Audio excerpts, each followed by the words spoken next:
dating barangay hall po. Yun po ay ipinahiram lang sa amin. Nung una nga po, naglakbay nga rin kami na walang-wala po talaga.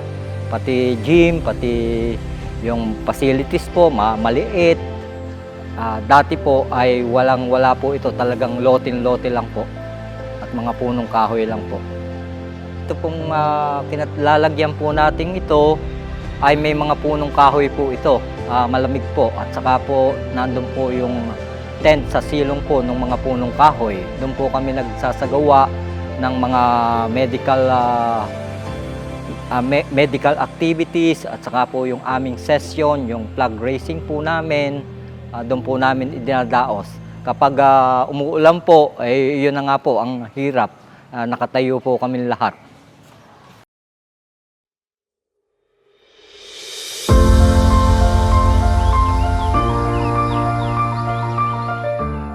Ayan nga po, nagdadaos na nga po kami ng mga activities po.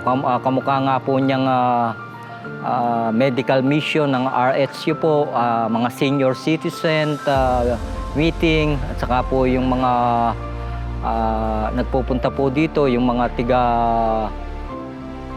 Kapitolyo, at saka po kung ano man pong sangay ng gobyerno po, natatanggap po namin sila ng may ngiti at pasasalamat doon sa nagawa pong building sa amin.